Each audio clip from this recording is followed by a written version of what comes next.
Bueno, vamos. Sobre el tema. A ver, allá Sonora, para que no digan. Ya vamos, tranquilo. Muchas gracias, presidenta. Shaila Rosagel, corresponsal del Grupo Gili. Ahora voy a empezar por Frontera de Tijuana, la Crónica de Mexicali y el Imparcial de Sonora. Muy bien, presidenta, para CFE, preguntarles si nos pueden informar, por favor, el número de apagones que tienen registrados en lo que es Baja California y Sonora por el aumento de la demanda en lo que va del verano, o el porcentaje de aumento en los interrupción del servicio. Si esperan más apagones en lo que resta del verano, ¿cuáles han sido las causas? Ahorita comentaban un poco sobre el tema de Mexicali, no sé si nos puedan ampliar también sobre el tema de Sonora, y en cuánto aumenta la demanda en estas dos entidades durante la temporada de calor, ¿no? del verano, que aumenta, sabemos bastante, no sé si tengan el dato. Sería eso para ustedes.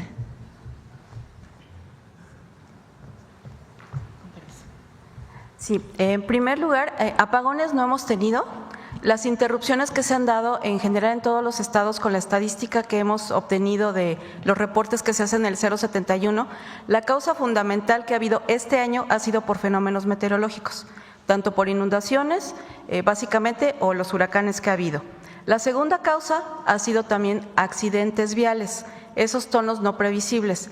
Lo que sí tengan la certeza que estamos trabajando fuertemente a atender los que no son previsibles para nosotros o no están bajo nuestro control, que son estas causas, porque incluso hemos tenido afectaciones por fauna y flora, que son los programas de poda que estamos haciendo, y se están instalando algunos elementos que se llaman antifauna para poder proteger a los animalitos y que nos eviten que nos disparen alguna subestación. Y los que no están a nuestro control, lo que estamos haciendo es, mediante un plan de mejora continua, disminuir los tiempos de atención. ¿En cuánto aumenta la demanda entre invierno y verano en Mexicali? En Mexicali, pues ahí tenemos un incremento bastante sustancial, en más de un 15%. Sin embargo, también son en ciertas horas nada más. Entonces, de allí, pues sí, sabemos digamos que el clima como es de extremo, también porque en ese tiempo, pero como la gráfica que mostré, en donde les quería yo insertar, ilustrar cuál es el comportamiento en un día típico de verano, los picos que tenemos en esa zona precisamente son en las horas que estábamos mencionando. En Sonora, ¿cuál sería el aumento de la demanda en verano? Es lo mismo, más o menos, por toda la zona norte. Así es como se comporta de manera estándar. Muchas gracias. Bueno, presidenta, en un segundo tema. Es importante decir lo siguiente. Si hay interrupción en la electricidad, en este momento no tiene que ver por falta de capacidad, no tiene que ver en el sentido de que no hay suficiente electricidad que se esté generando. Ese no es el motivo. Puede haber otros motivos, algún problema en una red de distribución o en la red de transmisión. Hace poco, el fin de semana que estuve en Baja California, la gobernadora me planteó el tema de Mexicali. Entonces le pedí a la directora de CFE que fuera para allá, porque me comentaban que había habido 1 o 2 días donde en algunas zonas de Mexicali había habido una interrupción de 4 horas, de 5 horas. Entonces, no es por razones de falta de generación o de capacidad del sistema eléctrico, sino lo que están viendo incluso, por ejemplo, en el caso de Campeche, están hablando con los vecinos en ciertas zonas para poder saber cuál es exactamente la causa, que tiene que ver principalmente, pues, a lo mejor con problemas en la transmisión a cierta hora, en la distribución, o cuestiones que no se pueden planear, como un choque, etcétera, como dice Emilia. Pero no hay falta de capacidad. En verano, pues los aires acondicionados, particularmente en Mexicali y en Sonora, en distintas zonas, y en otros estados en el sureste también, pues son necesarios, porque las temperaturas llegan a 45 grados, en algunos lugares hasta 50 grados llegaron el año pasado. Pero no es un problema de falta de capacidad. Y de todas maneras se habla con los gobernadores, con los presidentes municipales y con la población, para que además del dato técnico que tiene CFE, que tiene mapeado donde hay interrupciones, pues escuchar exactamente cuál es la problemática.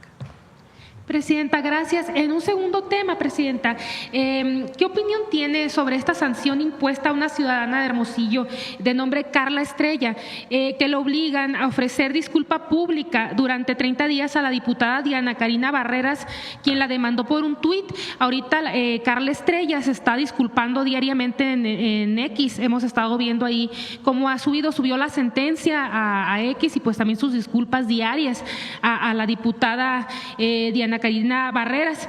La secretaria de la Mujer, Citlali Hernández, expresó su desacuerdo con esta sanción porque trastoca la libertad de expresión y bueno, ha causado preocupación algunas voces pues por que se busque limitar la libertad de expresión y que sea pues como un caso de censura, pues se trata de una ciudadana y pues la diputada pues es una política. ¿Quién le impuso la sanción? El tribunal. El Tribunal Electoral. Es un exceso. El poder es humildad, no es soberbia. Entonces no está bien esta exigencia de que por 30 días te disculpes. Sí puede haber una sanción del tribunal de decir no hubo fundamento, es bueno que haya una disculpa pública. Y bueno, se hace la disculpa pública. Ha habido otros casos. Y no estamos, tiene que haber sanciones cuando hay, cuando están en medio de un proceso electoral que tiene que analizar el propio tribunal con sus criterios. Pero para todas y todos el poder es humildad, no es soberbia, no es abuso, que es lo que ocurría tiempo atrás. Y también, pues, aquí hay derecho a criticar de lo que sea. Nadie lo impide. Aquí lo que hay es derecho de réplica, ¿verdad? Porque si alguien ofende o dice una mentira, pues aquí hay que aclararlo. Entonces, yo creo que vale la pena que los tribunales, los jueces, pues pongan todo en su justo término. Muy distinto también es importante, porque aquí lo he dicho, cuando hay una ofensa personal a una diputada, senadora o a cualquier persona que tenga que ver con ser mujer. Esta ofensa grosera, que lo hemos mencionado aquí de diversos personajes, que tiene que ver con el físico de la persona, y que no tiene que ver con la opinión política, sino que tiene que ver con una acusación por el hecho de ser mujer, de qué color se pinta el cabello, el peso que tiene. Eso sí tiene que reconocerse en la sociedad, que debe de acabarse. Eso no está bien. Eso no tiene nada que ver con la censura, sino sencillamente con el reconocimiento social de que la crítica es constructiva en general. Eso no va a cambiar a algunas personas, que esa es su forma de ser, pero por lo menos socialmente, pues que se reconozca que está equivocado. Esa es mi opinión. Muchas gracias, Presidenta. Ya en un último tema, durante su gira por Sonora y por Baja California, en cuanto al tema del cierre de la frontera, usted comentó antes de irse que iba a conversar con el gobernador Alfonso Durazo sobre pues las afectaciones que está teniendo este cierre al sector ganadero. Preguntarle si platicó de esto con el gobernador, si llegaron a algún acuerdo o qué planteamiento se le hizo sobre el tema del cierre de la frontera, y también con ambos gobernadores, tanto con la gobernadora y de Baja California y con el gobernador. Ahorita pues ya adelantó que la gobernadora le tocó el tema de Mexicali. No sé qué otros temas le hayan planteado los dos gobernadores sobre temas de ahí de las entidades que nos pudiera compartir. Y bueno, sobre el tema del cierre de la frontera también es muy importante preguntarle exactamente qué es lo que está pidiendo Estados Unidos. Y aquí se nos ha platicado mucho pues de lo que está haciendo México para poder controlar el brote. ¿Qué considera Estados Unidos que es lo que necesita para poder abrir la frontera, y si considera usted que hay un fondo político de parte de Estados Unidos en el tratamiento del tema del gusano barrenador y el cierre de la frontera a la exportación de ganado mexicano. Sería todo, presidenta. El día de ayer habló el secretario Julio Verdeguer con su contraparte, la secretaria de Agricultura de los Estados Unidos. Incluso estuvo una subsecretaria del Departamento de Agricultura de Estados Unidos en México y habló de manera personal el secretario. ¿Qué decimos nosotros? ¿Y qué hemos hecho? Porque hemos hecho muchísimo. Ya se han hecho muchísimas acciones para controlar el gusano barrenador, muchísimas. Se tienen filtros, hay veterinarios revisando, hay muchísimas acciones, el lavado de los animales, en fin, varias acciones que se tienen. ¿Qué es lo que pedimos nosotros en términos técnicos? Digamos, si no hubiera un problema político, en términos técnicos. Que quede perfectamente claro cuáles son los indicadores para que ellos cierren la frontera y cuáles son los indicadores de sanidad animal. Para eso un grupo técnico de los dos países, muy especializado, en donde no sea nada más, ay, es que hubo un animal con gusano barrenador ahí en Veracruz, cerramos la frontera. Pues no, porque ¿qué tiene que ver Sonora? Que está por casi 1000 y pico kilómetros de distancia del lugar donde se encontró este animal o este animal infectado. Entonces, no puede seguir así de que porque se encontró uno en tal lugar, pues entonces ya se cierra la frontera. Lo que nosotros estamos pidiendo es indicadores claros, técnicos, para que sea el argumento del Departamento de Agricultura y de la SADER en México.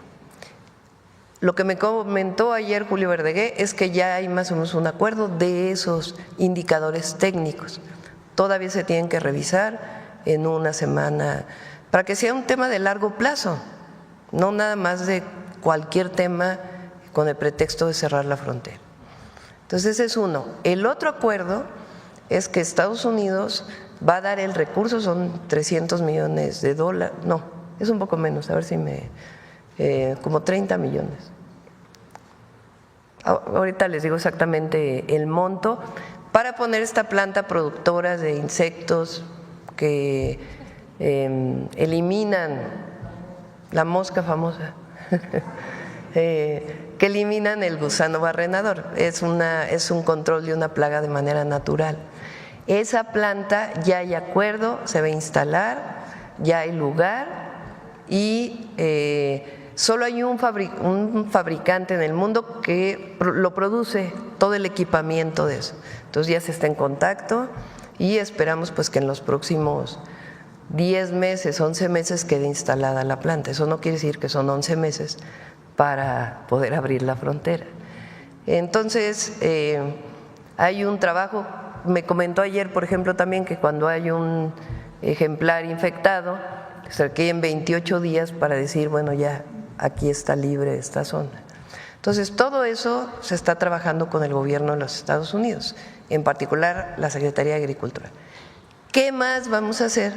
Así como con el jitomate, tenemos que dar alternativas que estén vinculadas principalmente con el mercado interno. O sea, se exportan los animales jóvenes a Estados Unidos, allá se procesan y luego nosotros importamos carne.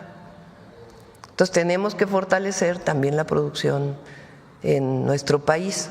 Y para ello hay un proyecto en Sonora muy importante que ya había desarrollado el gobernador con las asociaciones. Hay otro proyecto en Durango y otro proyecto en Coahuila, con los gobernadores también. Entonces está trabajando en eso para también dar alternativas frente a esta situación de que un día cierran y otro día no y otro día sí, y afectan evidentemente pues a quienes se dedican a esto y también afectan a Estados Unidos porque el precio de la carne sube cuando no hay suficiente oferta. Ahora,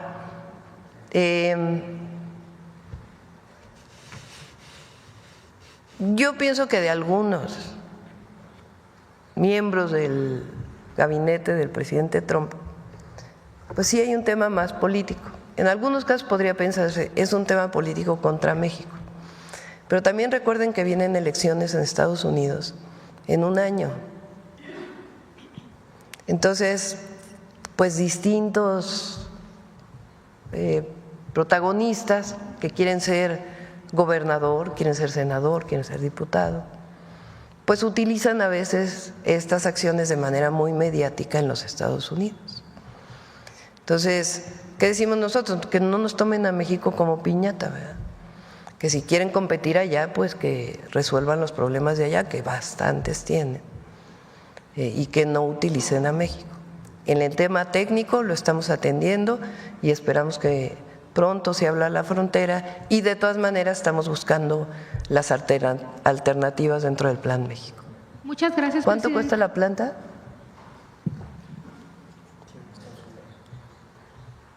30 millones, perdón, dije 300, son 30 millones de dólares.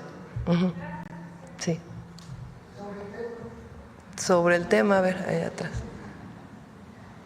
Ahorita vamos para acá. Buenos días, presidenta. Buenos días, invitados, miembros del gabinete. Eduardo Esquivel Ancona, Domo de Cristal. Le quería, la primera pregunta, ¿qué capacidad tiene la Comisión Federal de Electricidad para generar energía limpia? Y si se tienen más proyectos para esto. ¿Y cómo están las hidroeléctricas? Ya las 16 hidroeléctricas que se mandaron a cambiar las turbinas, ¿ya están todas funcionando o todavía están en proceso de ese cambio de turbinas? ¿Y cuánta generación tienen estas? Han hecho excedente de electricidad estas hidroeléctricas. Yo prefiero no utilizar energía limpia, porque, por ejemplo, el gas natural, que son estas plantas de ciclo combinado, pues es menos contaminante que el combustóleo, que el carbón, pero se considera energía limpia la del gas. Pero el gas también tiene emisiones, sobre todo las que tienen que ver con el cambio climático. Entonces, más bien es cuánto hay de gas, cuánto hay de otros combustibles, y la palabra que para mí me parece más correcta es las fuentes renovables, que las fuentes renovables pues ya es sol, es viento, que ahí sí pues las emisiones, o hidroeléctricas, que las emisiones pues son muy bajas. No sé si quieras comentar la capacidad de generación de renovables en CFE en este momento.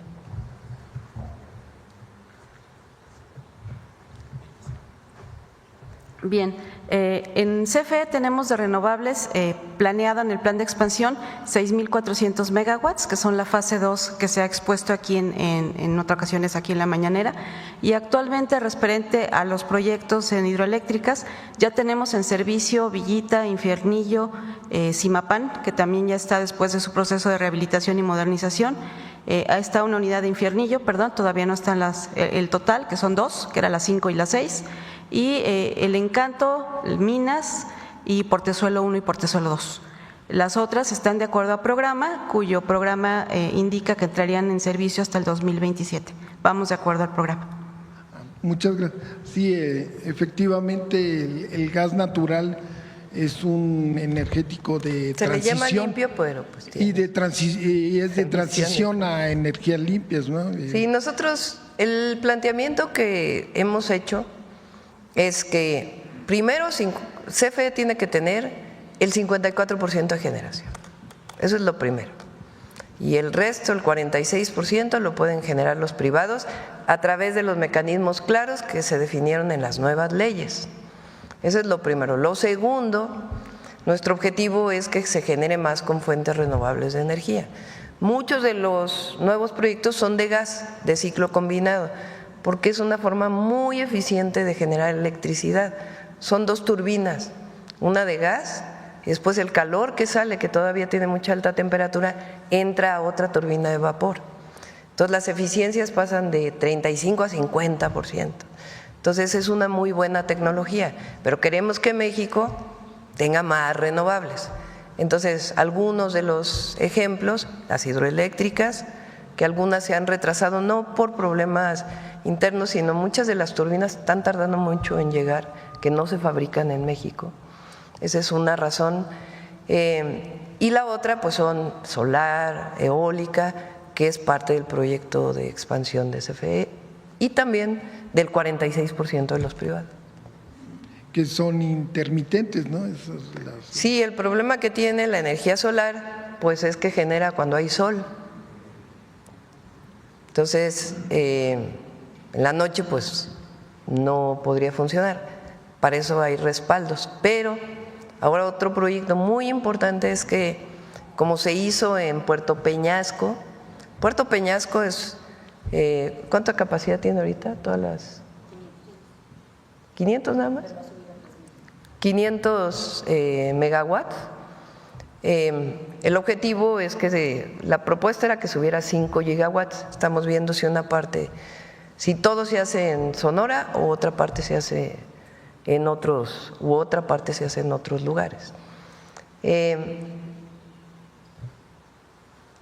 Desde que estaba el licenciado Bartlett y después ahora María Emilia, el objetivo es que todas las plantas solares y eólicas que generan cuando hay viento, que generan cuando hay sol, tengan un banco de baterías muy importante y un aparato que siempre se me olvida, ¿cómo se llama? No, pero sí, no me acuerdo. Bueno, y un aparato que hace que entre a la red con el voltaje estable, para que no haya problemas en el voltaje. Y las baterías le dan 2 horas más. Entonces, por ejemplo, genera, no se consume todo al instante, el excedente de generación pues se guarda en las baterías, se cargan las baterías para que tengamos 2 horas después de lo que se fue almacenando de energía en las baterías. Entonces ese es el proyecto. A los privados también que tienen proyectos renovables se les están pidiendo las baterías y este equipo que permite que se inyecte a la red de manera estable. En una segunda pregunta, me gustaría saber cuál es la situación financiera de la Comisión Federal de Electricidad. Tengo entendido que tuvieron… Buenísima. Sí, aunque tuvieron… Buenísima. CFE, desde el gobierno anterior, ya tenía desde antes, tiene distintos esquemas de financiamiento que le han ayudado mucho para generar. Y es una empresa que no tiene problema de números rojos en ningún lado, y eso que están subsidiando. Ayer me criticaron porque dicen que subsidio es palabra de los neoliberales. Están invirtiendo cerca de 100,000, ¿cuántos millones? 100,000 millones de pesos para que las tarifas, para subsidiar las tarifas, para que las tarifas no sean altas. Entonces es una empresa reconocida nacional e internacionalmente. Y ahora que la reforma energética del 2013 la dividió en pedacitos, ya se integró de nuevo verticalmente. Entonces ya es una sola empresa, Comisión Federal de Electricidad. No, más allá de las pérdidas técnicas que pueden ocurrir. Sí, y todo es, o sea, no hay financiamiento del presupuesto de egresos, más que a menos que haya una emergencia. Todos son los propios mecanismos de financiamiento de CFE. Sí, a ver acá para que no… Gracias, Presidenta. Funcionarios, buenos días. Presidenta, ayer el presidente Donald Trump presentó su estrategia contra el fentanilo. Hizo varios comentarios acerca de ello, seguramente ustedes los conocen. ¿Qué le parece a usted esta estrategia del presidente y cómo ve la situación de México desde la visión del presidente Trump acerca de lo que está pasando en México con este tema? A ver, lo primero, lo que firmó, que es un acto sobre el fentanilo. Ayer le pregunté a además de a Juan Ramón de la Fuente por el tema de relaciones exteriores, Alejandro Schwartz, ¿se acuerdan que él estuvo en la COFEPRIS y le tocó mucho lo que tiene que ver con la regulación del fentanilo ilegal también? Porque recuerden que el fentanilo se usa, es un medicamento que se usa para la anestesia. Entonces estamos hablando del fentanilo ilegal. Entonces, lo que firmó ya existía en una parte como una cuestión temporal. Ahora lo hizo ley, eso es lo primero. Lo segundo es que sanciona de manera muy alta o le pone más castigos, cargos a quienes se dediquen a producir, fabricar, distribuir fentanilo con penas más altas, de más años. Eso ya lo habíamos hecho en México. O sea, México en eso va muy avanzado. Recuerden que en la Constitución está, nada menos y nada más que en la Constitución, en el artículo 19. Está también todo el mecanismo de control para precursores, o sea, la materia prima que se utiliza para el fentanilo, no solamente para el fentanilo ya producido, sino la materia prima.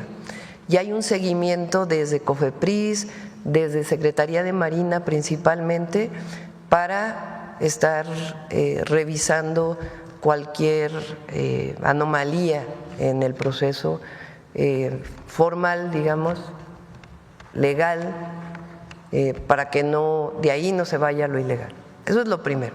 Entonces nosotros ya nos habíamos adelantado desde hace rato para poder poner estas sanciones a si se llegara a producir y tráfico y venta. Entonces eso es lo primero. Lo segundo, este argumento ya lo habían dado por parte del presidente Trump, y ¿se acuerdan? Casi cuando entró. Incluso la Casa Blanca emitió un comunicado. Vamos a leer otra vez el comunicado de la Casa Blanca de aquel momento. Presidenta, Ahí voy, me sigo con eso. Es el tuit ayer que me mandaste. No sé ni dice tuit, ¿verdad? Pero seguimos usando el X.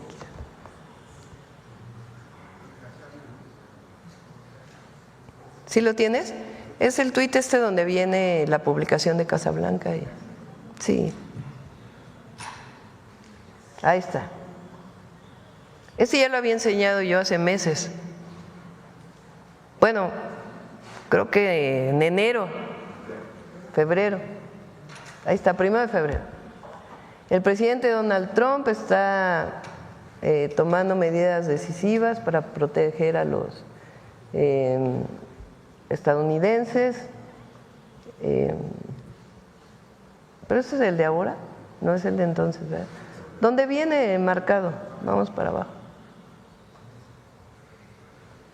Cuando hablaban de México, a ver si lo tienes ahí.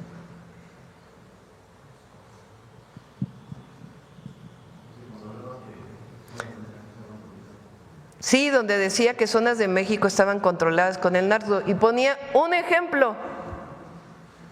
La Casa Blanca del presidente Trump. Vete más abajo. No tanto. ¿Cuál es el argumento? García Luna, publicado por la Casa Blanca en febrero. Entonces eso es lo primero.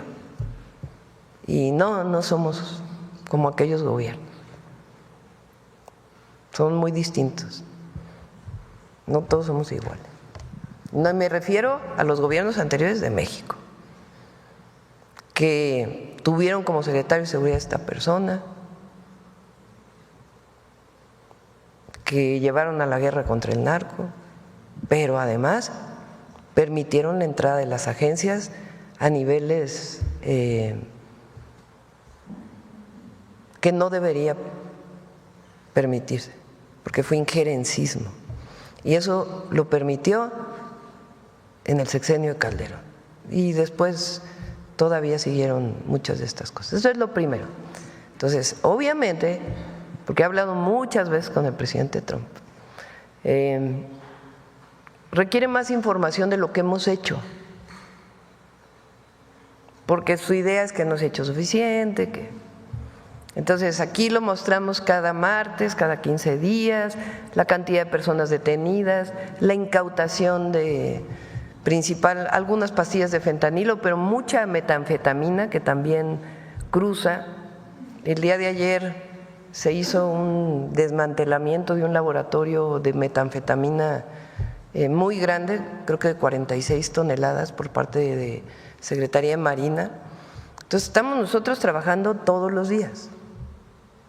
Pero nosotros tenemos una concepción también relacionada con el consumo de las drogas.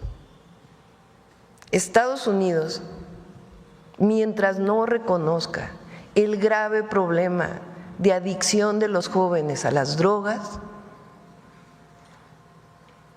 no todo es policías, no todo es Guardia Nacional, no todo es militares.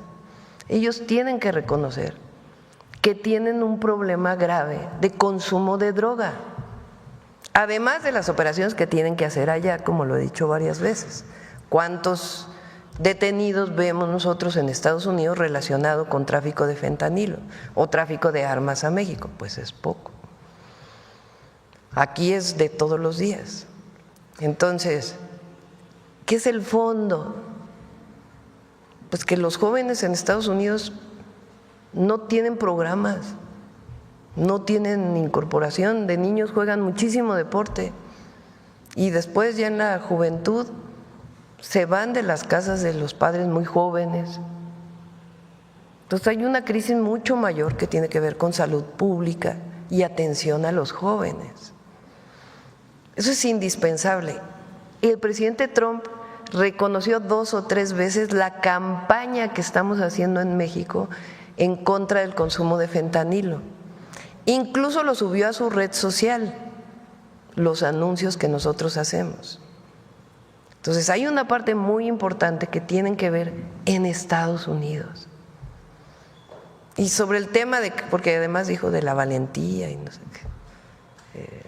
Aquí el Gabinete de Seguridad y todos los que son parte del gobierno, la valentía tiene que ver con muchas cosas. Tiene que ver con la capacidad de decisión en los temas de seguridad, pero la valentía más importante es aquella que representa la honestidad, la que representa el trabajo con los jóvenes. La valentía tiene que ver con conservar tus principios, con no permitir que cualquiera de las críticas afecte el proyecto y lo que somos. Entonces, por eso digo, no somos iguales. Que hay problemas relacionados con la violencia, producción de metanfetaminas en México, sí, nadie lo niega, pero estamos trabajando todos los días. La cantidad de incautación de metanfetamina que se ha hecho y de cocaína y de fentanilo en México, pues es enorme, enorme. Entonces, vamos a buscar que esté bien informado el presidente Trump sobre lo que estamos haciendo. Entonces, le pedí ayer a Relaciones Exteriores que junto con Seguridad, con el secretario Harfuch, se haga una revisión de todo lo que se ha hecho y que lo conozcan tanto los estadounidenses como el gobierno de los Estados Unidos y el trabajo conjunto de colaboración que tenemos con el gobierno de los Estados Unidos para este tema en particular. Presidenta, usted dijo hace rato que muchos de los que hablan del tema, sobre todo en los estados, es porque lo hacen con fines políticos. Esto también es solamente retórica del presidente Trump, porque entiendo que usted le ha platicado de este tema, de lo que está haciendo México. Él ha promovido los programas, como usted dice, en sus propias redes sociales. Simplemente retórica del presidente Donald Trump. Él tiene una manera muy especial de comunicar, lo he dicho aquí muchas veces. Entonces, ¿qué tenemos que hacer nosotros? Porque no es entrar en un debate sobre particularidades o en un conflicto. Nosotros no queremos conflictos con Estados Unidos. Lo que sí es que ponemos muy claros nuestros principios, y el principio más importante es la soberanía y el no injerencismo. Pero se ha trabajado muchísimo. No tendríamos la cantidad de incautación de droga, la disminución del 25% en los homicidios dolosos, lo que hace el operativo de la frontera norte, la reducción de 50% prácticamente del fentanilo que pasaba en octubre a lo que pasa hoy, reconocido por la Agencia de Aduanas y Migración de Estados Unidos. Este informe que dice que va a presentar, elaborar… Es un documento breve, un video, para congresistas, para el gobierno de Estados Unidos, también para él, para todos. Decir, miren, estas son las acciones que estamos desarrollando, pero no es que ya las hicimos y estemos cruzados de brazos, no. Trabajamos todos los días para garantizar la paz y la seguridad en México y además evitar que cruce el fentanilo y otras drogas sintéticas y no sintéticas a Estados Unidos, hasta por un asunto de humanidad. Gracias. De humanismo. En otro tema, Presidenta, se dice que un gobernante, siempre está pendiente de lo que sucede con sus funcionarios. Se lo comento por el caso de Tabasco. El caso del señor Hernán Bermúdez, pues es poco creíble que fue gobernador durante ese periodo, el senador Adán Augusto, no estuviera enterado, o es difícil de creerlo, de lo que sucedía en ese entonces. ¿Usted ha tenido contacto con el senador o le podría recomendar algo acerca de este tema? Tal vez separarse del cargo para que se faciliten las investigaciones de la senaduría. A ver, para que se faciliten las investigaciones. En este momento no tiene una responsabilidad ejecutiva. Eso es lo primero. Segundo, la Fiscalía en todo caso con las investigaciones tendría que ver si hay algo que demuestre que hubo algo relacionado con Adán Augusto. Hay que ver cómo pasó esto. Y por eso quiero que el Gabinete de Seguridad dé toda la información de cómo es y a partir de cuándo viene este conocimiento de esta persona. Cuando, digamos, el número de homicidios en Tabasco era bajo, hasta cierta fecha, puede haber sido 21, 22, que entra el gobernador Merino a Tabasco, que se viene una ola de más violencia en Tabasco. Se remueve a esta persona y se integra un nuevo gabinete. Y a partir de ahí empiezan muchas investigaciones. Entonces, nosotros no cubrimos a nadie, pero tiene que haber pruebas. No un dicho, no una suposición de cualquier persona y particularmente del senador Adán Augusto. Entonces, es muy importante que se sepa a partir de cuándo se empezó a investigar a esta persona, porque no tenía investigaciones previas. Entonces, todo eso pues aclararlo a la ciudadanía, porque lo usan mucho, pues, este tema recientemente, como luego no hay otras cosas, es y si no otra cosa, y si no otra cosa. Y la transparencia en el gobierno es fundamental. Ha llamado también la atención que el senador no ha dicho nada, no ha salido a explicar, como usted siempre pide, que se explique todo. Pero él no ha salido a decir nada. Bueno, él tiene también, yo no le instruyo. O sea, nosotros somos compañeros del movimiento de hace mucho tiempo, hoy soy presidenta y él es coordinador del Senado. Entonces yo no les doy instrucciones para sal a declarar, haz esto. Él tiene su propio estrategia de si comunica o no se comunica. ¿Qué nos corresponde a nosotros? Pues informarle a la ciudadanía a través del Gabinete de Seguridad desde cuándo estuvo la investigación y qué se está haciendo, también incluso en Tabasco, porque de nuevo bajó mucho el número de homicidios en Tabasco. Gracias. Otro tema, Presidenta, también hace unos días desde el Arzobispado de Morelia se dio un taller para poder manejar temas… Creo que ya la Iglesia ya aclaró, ¿no? Sobre ese tema. Entonces ya está aclarado por ellos.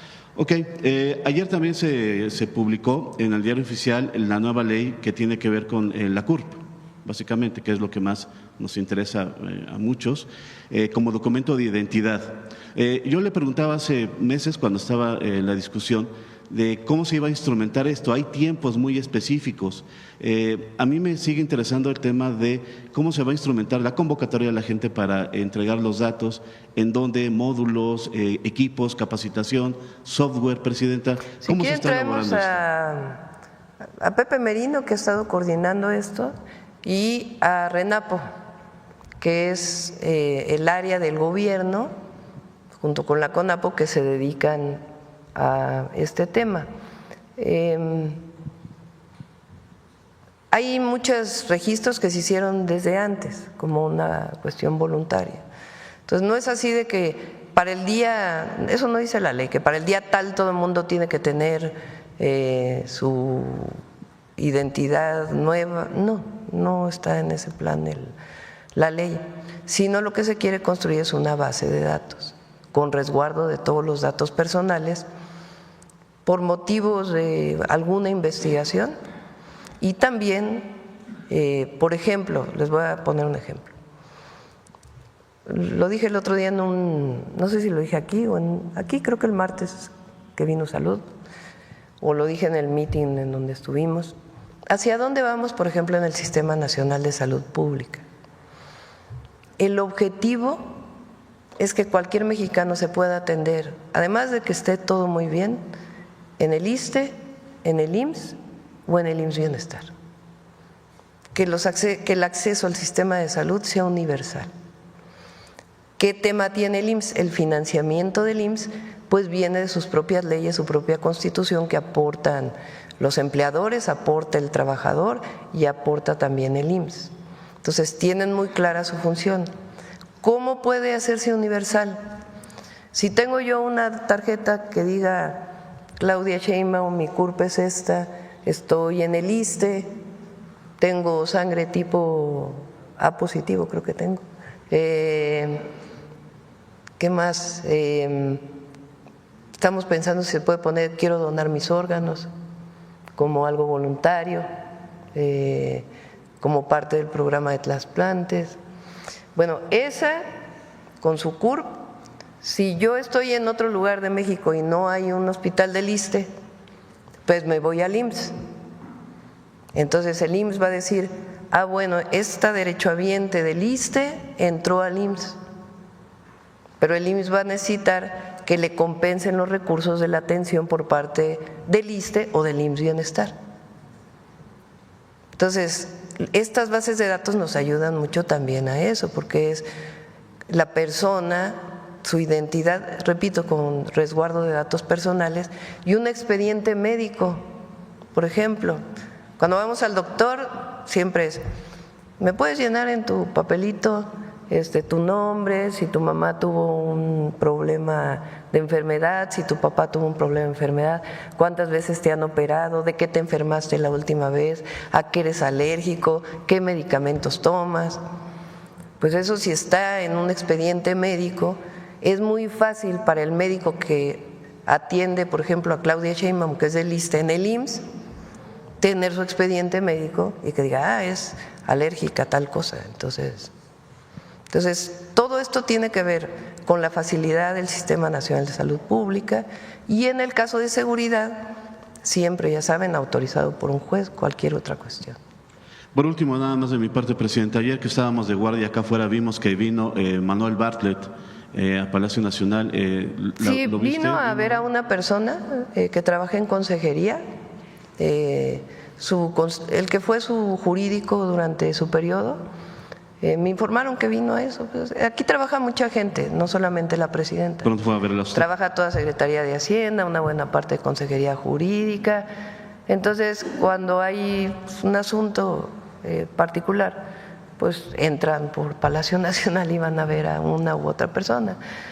Ahora, no tiene nada de malo, absolutamente nada de malo. Que le hayan hecho una campaña ahí al licenciado Bartlett. Él llegó, entró, fue a ver a una persona para un asunto en particular y salió. Igual cuando vienen a ver a Ernestina, vino hace poco la fiscal de la Ciudad de México a ver a Ernestina y salió en los medios, llama la atención la presidenta, la fiscal Berta Alcalde. No, vino a ver a Ernestina pues para trabajar cosas que ella planteaba eran importantes de hablar con la Consejería Jurídica. Muchas gracias, presidente. Sí. Bueno, vamos, ¿con quién vamos? Vamos, ¿con quién vamos? ¿Con quién vamos? A ver, tú estabas sentado ayer, ¿verdad? Acá adelante. A ver. Perdón que no me acuerdo de sus nombres. Hola, presidenta. Buen día. Jonathan Lozada, de Chiapas, Máximo FM.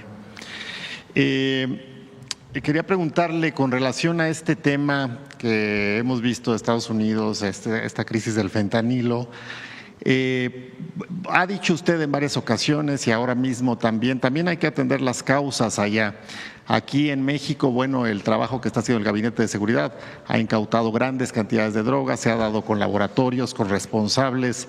Parece que en Estados Unidos se empieza a hacer lo mismo, pero pareciera que falta también ese punto de atención hacia las causas, hacia los jóvenes. ¿Qué lleva a los jóvenes de Estados Unidos a pues ocupar y utilizar este tipo de sustancias pues que los matan en meses o en semanas incluso? O sea, las autoridades, ¿dónde están en esa atención? ¿Habría alguna posibilidad de abrir una puerta para que estos trabajos binacionales, que por ejemplo están en materia de economía, en materia de seguridad, también pudieran establecer una puerta, un puente en términos de atención a los jóvenes, un trabajo conjunto que pudiera probablemente compartir experiencias o que pudiera atender pues este tipo de pues circunstancias y profundizar para tener un trabajo bilateral en materia de atención a salud pública, salud mental, prevención de adicciones entre jóvenes de ambas naciones? Hay una parte en el acuerdo que está todavía está en las últimas revisiones, por firmarse en el marco de seguridad, que nosotros pusimos, que es atención a las causas. Y también las campañas, recuerden que nosotros tenemos la campaña del fentanilo. El presidente Trump 2 veces o 3 se refirió a que cuando hablamos por teléfono, él consideró que era una muy buena idea las campañas. Se la mostramos aquí cuando vino la secretaria de Seguridad. Entonces, pues debería de haber una campaña muy fuerte en Estados Unidos, que todavía no se da, en contra del consumo o para que los jóvenes y cualquier persona no consuma drogas de cualquier tipo. Hasta ahora pues no lo hemos visto. Yo creo que el problema, el presidente López Obrador, si recuerdan, hacía en su manera de explicar lo que pasaba en Estados Unidos y lo que pasa aquí, decía, a los jóvenes de Estados Unidos a los 18 años les dicen ya, vámonos vete a estudiar a otro lado, o ya es hora de dejar la casa del hogar. Y él decía, y en México hasta nos pasamos, ¿no? Porque se quedan los hijos hasta los 50 años a veces con las familias. Pero eso tiene que ver con una visión distinta, mucho más profundo que solo una campaña de cuidado, de apoyo, de dar opciones deportivas, culturales a los jóvenes, que no se separen tan pronto de la familia.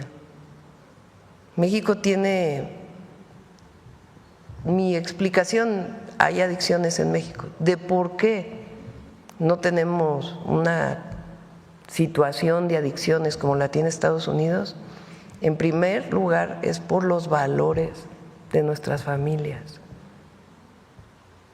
Nosotros, pase lo que pase, hay sus excepciones, protegemos al abuelito, a la abuelita, a la mamá, al papá, al hijo, a la hija, la tía cuida al sobrino.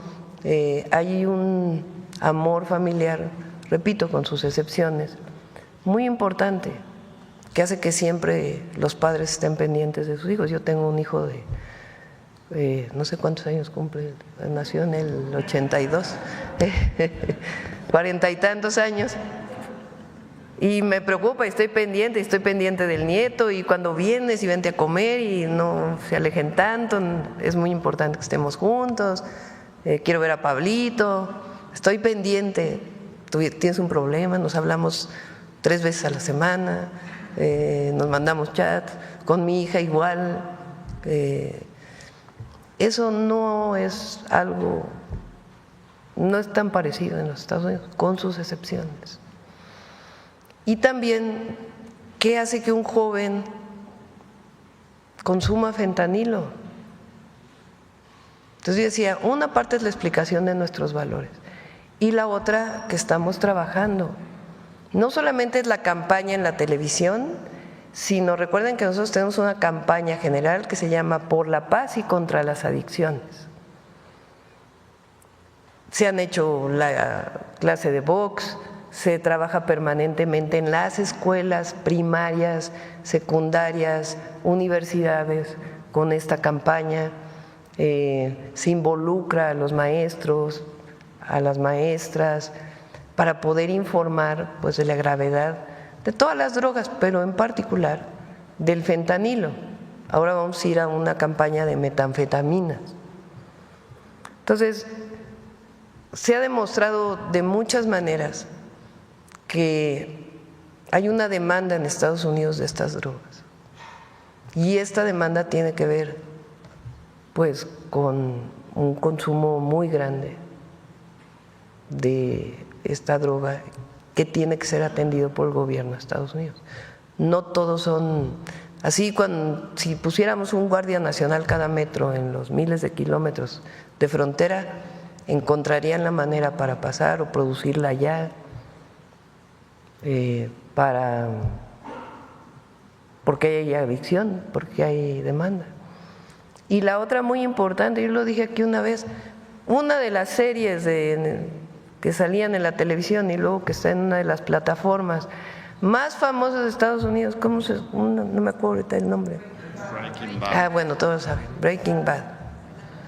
Pues es el tema de la producción de metanfetaminas allá.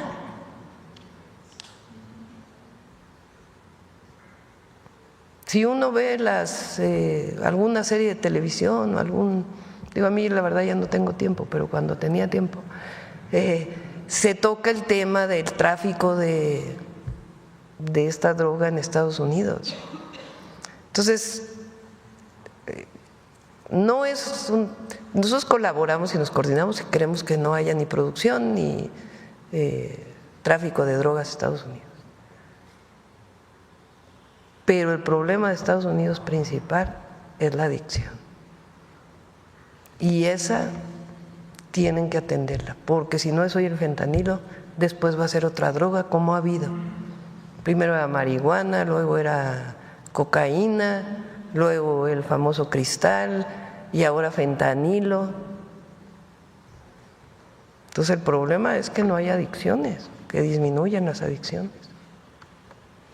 Contrastan mucho los valores de ambos países en este escenario que tenemos en Estados Unidos. Bueno, lo he dicho en otras ocasiones, el individualismo, lo comunitario en México a través de sus culturas. Eso también influye, claro que influye. Y también cómo sucede en términos económicos, ¿no? El hecho, la dirección o la manera, la búsqueda de hacer dinero en Estados Unidos. En México ha planteado usted una prosperidad compartida y en esto de lo comunitario, ayer precisamente cuando se puso este video que nos compartió aquí del Tren Maya, que fue impactante ver el sureste mexicano no atendido nunca y ahora con todo este circuito magnífico del tren y de las aerolíneas y de los hoteles Maya, etcétera, hablaba de turismo comunitario y me parece que es un punto importante y relevante, no solo en la vocación de México, en la identidad de México, sino como punto detonante, además de otras maneras de ver el turismo, de ver el desarrollo económico, de dar respeto a comunidades. Hablamos, por ejemplo, de Chiapas, de las comunidades mayas, celtales, choles, que están agrupadas alrededor de estas regiones. Y quiero preguntarle con relación a ese punto, Presidenta, el de el turismo comunitario, ¿cómo está planteado o cómo lo está visualizando su administración para convertirlo o si es un eje fundamental también en este proyecto? Es una de las líneas, lo presentó aquí Josefina cuando vino, la secretaria de Turismo, y es una de las líneas de apoyo. Está el gran turismo en México, Cancún, Los Cabos y muchos otros destinos, y el beneficio para las comunidades se queda principalmente en abrir fuentes de trabajo. Ha habido históricamente una migración a Cancún. Hay muchísimos nacidos en la Ciudad de México que viven en Cancún o en la Riviera Maya, porque encontraron allá empleo de distinto tipo, no solamente en los servicios, en los hoteles, sino hay muchos instructores de buceo, por decir otra rama, que se ha desarrollado a partir de eso. El turismo comunitario tiene que ver con que los turistas lleguen a comunidades más alejadas y relacionado con actividades que se puedan hacer ahí y que la derrama económica pues no solo quede en el hotel y mucho que se va afuera, porque muchas son empresas transnacionales que no tienen su capital aquí, mucho se queda aquí, pero mucho se va afuera. Pues que la derrama económica vaya también a las comunidades como parte del turismo.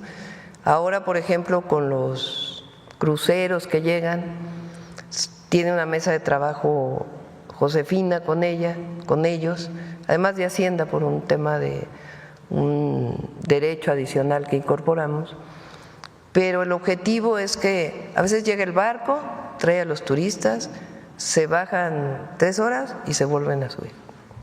Lo que queremos pues es que permanezcan más tiempo aquí y aunque permanezcan poco tiempo, pues que consuma, que la empresa que tiene comida para el barco o para estos, ¿no se llaman? Bueno, sí, para estos cruceros, pues compren, si se detuvo en Cozumel, si se detuvo en Cancún, en Acapulco, en Mazatlán, pues que compre víveres o su materia prima para que haya más derrama económica. Vamos a poner artesanías con el trabajo que estamos haciendo con los artesanos de Original, para que esa gente que viene en cruceros lo primero que vea sea las hermosas artesanías mexicanas y se distribuya mucho más el beneficio del turismo. Presidenta, va a iniciar una gira mañana a Chiapas, Tabasco. Vamos con el tema de salud, vamos a Chiapas, a Tabasco y a Guerrero. En Chiapas se reunirá con el gobernador, ¿hay alguna otra agenda? Sí, pues obviamente cuando nos vemos con el gobernador hay muchos planes conjuntos, están por lo pronto los 2 polos de bienestar ahí en Tapachula, además de obras que estamos haciendo ahí, y con Tabasco también, con Javier, tanto con Eduardo como con Javier. Y finalmente, Presidente… Y bueno, con Evelyn en Guerrero. Y en el tema de Comisión Federal de Electricidad, ¿cómo se va a hacer para que esta fortaleza técnica que nos han presentado hoy en el Plan Nacional de Robustecimiento del Sistema Eléctrico también llegue a comunidades indígenas, a comunidades pues que han sido marginadas o apartadas, para que puedan tener pues también este suministro el constante? Marco del programa que hicieron en CFE, lo que hicimos conjuntamente, tiene una parte que se llama justicia energética, iba a decir ambiental, justicia energética. Y ahí se está haciendo un trabajo muy importante. Recuerden, en la Sierra de Durango se está electrificando todas las comunidades. En Nayarit también tienen parte de ese trabajo. 17 estados. 17 planes de justicia y 60% de avance, que quiere decir llevar la electricidad a cualquier rincón de nuestro país. Muchas gracias, presidenta. Ya son 9:25. Y todavía faltan mujeres en la historia.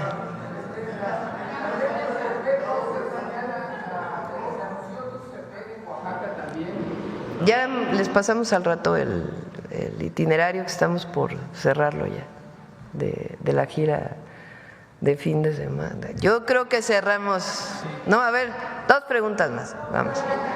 A ver, hasta allá atrás que. Acá tú. Y luego acá con Carlos de este lado. Mañana, pero mañana. Hola, presidenta. Adelante. Buenos días. César Huerta, de la revista Polemón. Presidenta, pues hace unos días el dirigente del PAN, Jorge Romero, pues afirmó que renunciaría a su cargo si se demostraba que la reforma a la ley de telecomunicaciones no autorizaba el espionaje a los ciudadanos. Ya se comprobó que la reforma no permite el espionaje y lo que contempla es la geolocalización con orden judicial, la cual ya estaba contemplada en la ley antes de la reforma. Pese a esto, presidenta, pues Romero no ha renunciado. No, pero sí quedó re mal, ¿no? La verdad. O sea, ayer estaba viendo de una periodista, no lo voy a poner, a ver si luego lo ponemos, que sale una que no le gustamos nada. Ten cuidado, ama de casa, porque te van a espiar. Y si es necesario, te van a vincular con el SAT y te van a cobrar más impuestos. Es pura mentira. Entonces, pues acá no decimos siempre que lo que decía Monsiváis, ¿no? De que su máxima pues es la hipocresía, la de los conservadores de derecha. Y pues ahora, presidenta, volvió a la carga. El presidente del PAN salió otra vez en una rueda de prensa pues a intentar desviar esta narrativa de que cumpla su palabra con este tema, y ahora la acusa a usted de haberlo espiado, de que su gobierno lo espió a él. No somos iguales. No somos iguales. ¿Por qué no se acuerda de cuando sus gobiernos espiaron? O pues con eso ya sería suficiente. Nosotros no espiamos a nadie por motivos políticos, ni andamos. Para eso tenemos la mañanera, para debatir. No necesitamos andar viendo dónde andan, qué hacen, no. Pero antes sí se hacía, y mucho. Ya les conté, ¿no?, de un expediente que hay mío, que en realidad, como mi mamá había participado en el 68, pues le abren su expediente ahí en la Federal de Seguridad, ¿no? Y entonces en uno de los, a ver si luego lo ponemos, dice Julio, así se llama mi hermano, Julio, Claudia y Adriana se llama mi hermana, entraron a la cárcel de Lecumberri cuando tenían 6 años, porque pues fuimos a visitar a los presos del 68, pero estaba ahí ya marcado en la Federal de Seguridad, ¿no?, espiando niños, imagínense. No somos iguales. Presidenta, y pues ayer sucedió algo que causó mucha polémica en redes sociales, porque la alcaldesa de aquí de Cuauhtémoc retiró el monumento llamado Encuentro, una obra del escultor Oscar Ponzanelli, que pues representa a Fidel Castro y Ernesto Guevara. Alegó que no tenía documentación en regla, a pesar de que la escultura pues estaba ya instalada desde el 18. ¿Por qué no la entrega y la ponemos en otro lado? Sí, porque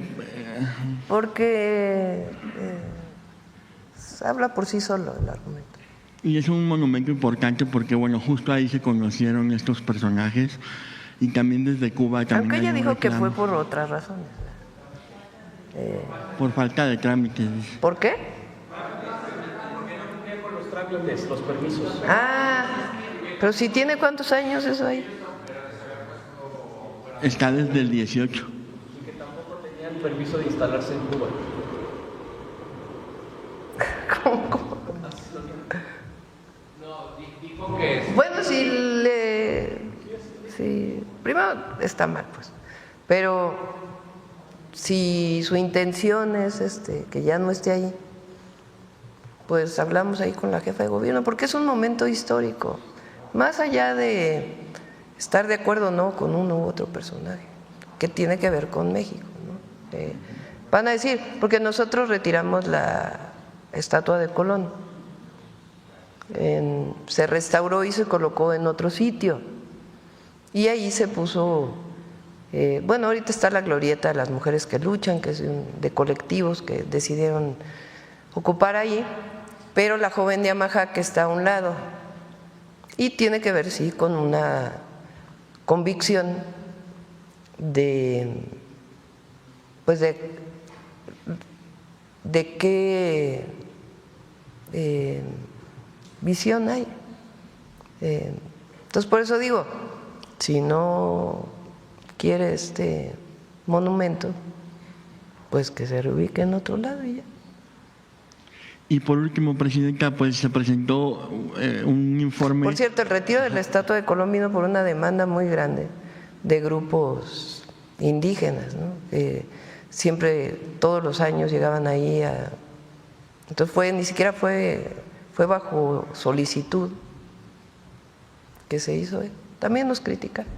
Pero en este caso, si la quiere mover, pues nos ponemos de acuerdo con el gobierno de la ciudad y se ubica en otro lado. Y por último, Presidenta, pues ayer el INEGI, bueno, en estos días reveló un informe importante sobre adolescentes en conflicto con la ley, en el cual reveló que pues 32,000 adolescentes fueron imputados por algún delito en el 2023 y que entre las víctimas 6 de cada 10 fueron mujeres, muchas de ellas también menores de edad. Entre los delitos señalados están lesiones, robo, abuso sexual y narcomenudeo. Y si bien es cierto que hubo una disminución con respecto al 2017, hubo incrementos en los años del 2022 y 2023. De jóvenes presuntos delincuentes. Ajá, exacto. ¿Qué acciones pues puede tomar su gobierno para prevenir que los adolescentes cometan delitos y para proteger a las niñas y jóvenes que pues en este caso también son la mayoría de las víctimas? Pues obviamente primero es lo que llamamos atención a las causas, que tienen que ver con más escuelas, más deportivos, más espacios en donde los jóvenes se puedan desarrollar, más acceso a la cultura, ayudar en el marco familiar si es que hay conflictos. Todo eso lo estamos desarrollando y se está haciendo. Las caravanas que hace todo el tiempo Rosa Isela con su equipo y el equipo de Estela Damián en seguridad, que están yendo a los distintos lugares, y el programa máximo de eso que es Jóvenes Construyendo el Futuro, porque si están involucrados por un asunto económico, pues que tengan la opción también de un empleo en lo que ellos decidan como aprendices y después que se puedan quedar trabajando. Entonces se hace todo esto. Vamos de todas maneras a fortalecer algunos otros programas ya para el 2026. Y el otro muy bonito, que es lo de México Canta, que tiene que ver también con otros valores. Me decían, a ver si mañana lo presenta Claudia, que ya está dando un giro la música mexicana de distinto tipo en sus letras. O sea que de alguna manera no solamente es el concurso y quienes participan, no quiere decir que se haya acabado, ¿verdad? Pero sí en términos del mercado de música que se puede oír en distintas plataformas, Me enseñaron una estadística donde ahora hay más canciones de cualquier género mexicano que no hablan de drogas, de una visión de menos a las mujeres. Entonces son muchas cosas que estamos trabajando y sí, no queremos que ni un joven opte por la delincuencia. Muchas gracias, presidenta. A ver, Carlos, y ahora sí ya cerramos, porque ahora sí nos pasamos de tiempo. Buenos días a todas y todos. Carlos Navarro, de Heraldo Media Group. Presidenta, el cobre, el acero, el tema del ganado, pareciera que hay una agenda paralela de Estados Unidos para no permitir el crecimiento de México. ¿México saldrá avante de esta situación? Siempre.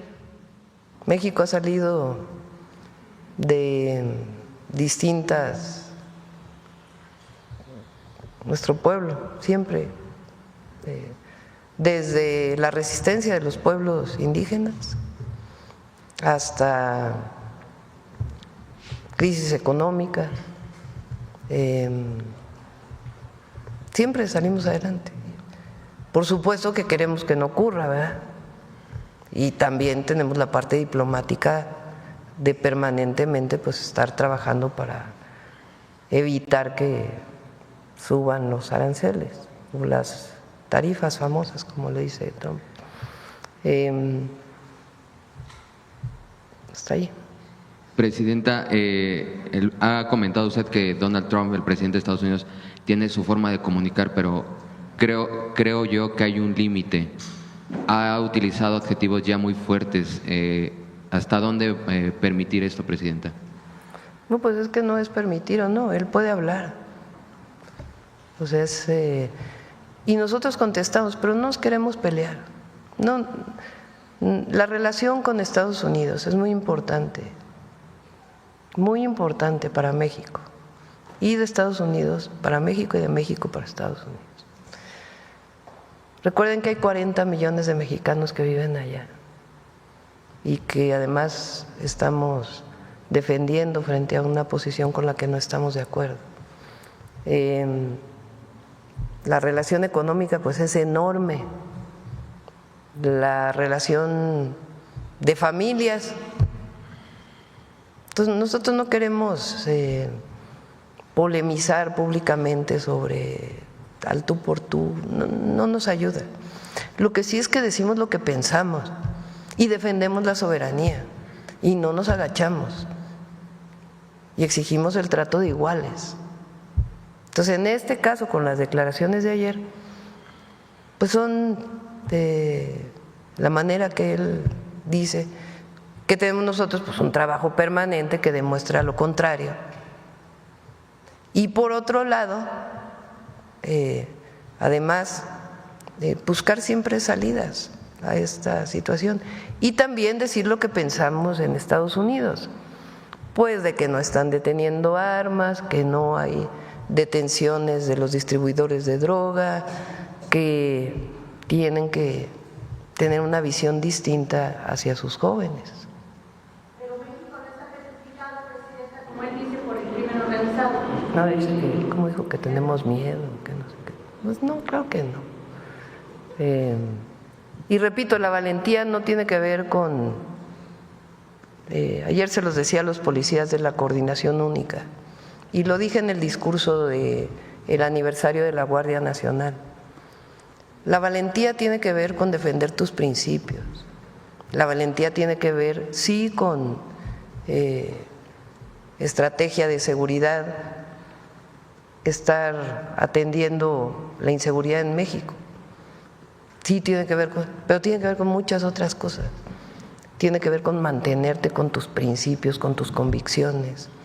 Tiene que ver con hacer acciones de apoyo a la ciudadanía. Tiene que ver con enfrentar las adversidades, siempre. Entonces, por eso digo, pues no voy a polemizar en lo particular, pero sí decimos nuestra opinión. Muchas gracias, buen día a todas.